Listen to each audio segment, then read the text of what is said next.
In recent years, the world has been going through days of great upheaval. Everywhere, from Europe to Asia, from the Middle East to Africa, we see the shadow of prolonged protests. Crowds of people march in the streets, holding banners high, their chants echoing through the cities. They demand justice, freedom, a life more worthy for themselves and for future generations. But sadly, many protests that began with the desire for peace have ended in violence, bloodshed, and tears. Roads scarred by fire and smoke, desperate eyes amid chaos, have become undeniable evidence of the growing unrest in humanity's heart. At the same time, wars and regional conflicts continue to erupt. From ethnic and religious tensions to territorial disputes and political interests, all of them make the world more divided. Bombs and bullets not only destroy houses and infrastructure, but also bring immeasurable grief to countless innocent families. Images of children hiding in shelters, of mothers clutching their children while fleeing smoke and fire, are forever a wake-up call to human conscience. Yet, if we look deeper into the roots, behind these events lie chronic diseases, corruption, vested interests, and the degradation of power. In many nations, those at the top of government are no longer true leaders, but mere scarecrows in motion, bowing before money, blind to injustice. When the head is rotten, the body cannot be healthy. When justice is for sale, when truth is distorted, when the people are despised, resentment inevitably rises like a storm.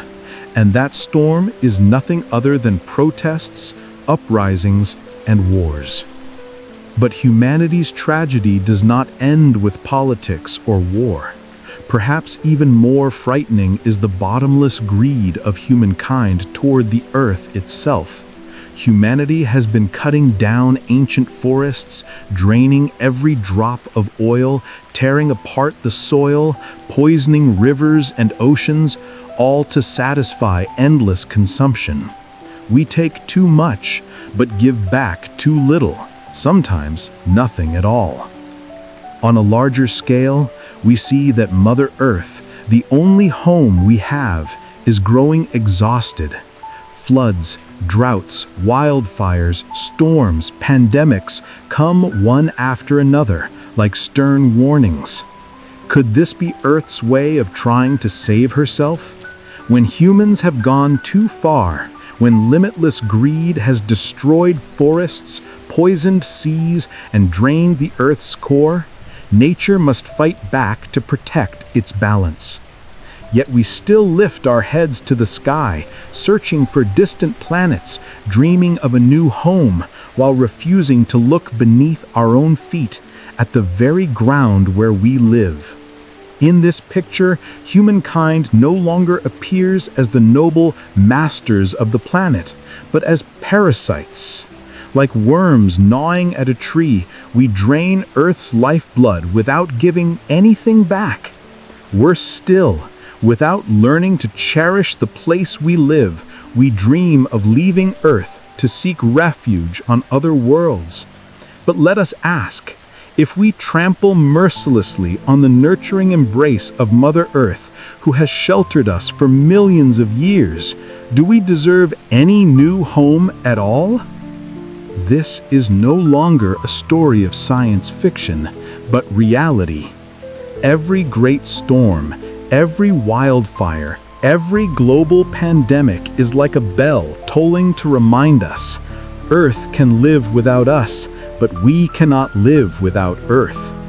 If humanity continues its path of destruction, then Mother Earth will be forced to cast us off, just as a body expels a harmful parasite.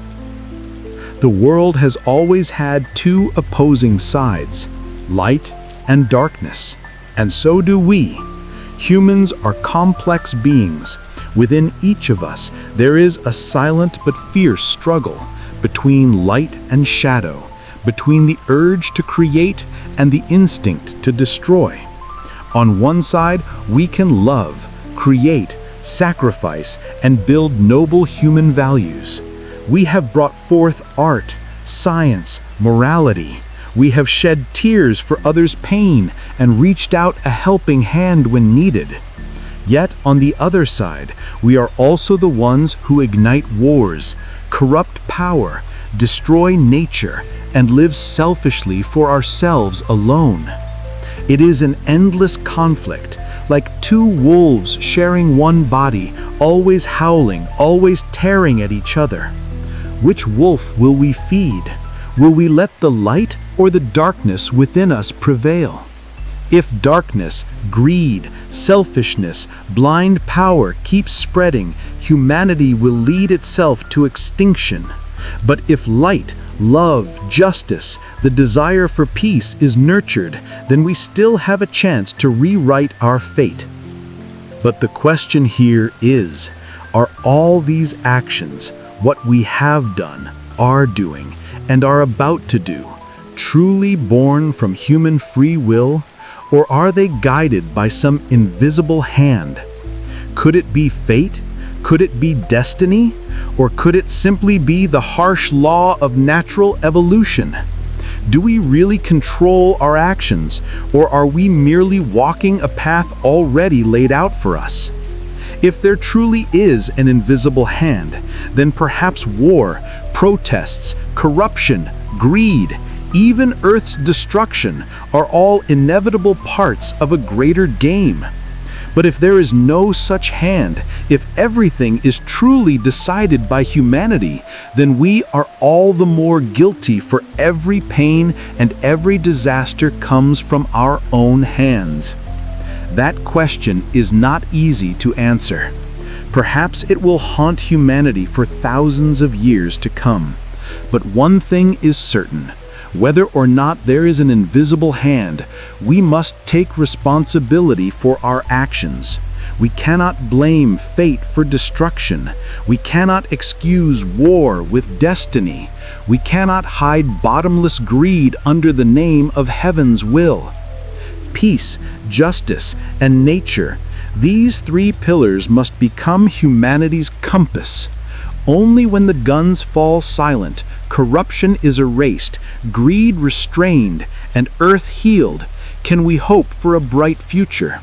A future where children no longer cry amid smoke and fire, where Mother Earth no longer struggles to defend herself, and where humanity ceases to be parasites, becoming instead true sons and daughters who love and protect the arms that have nourished them.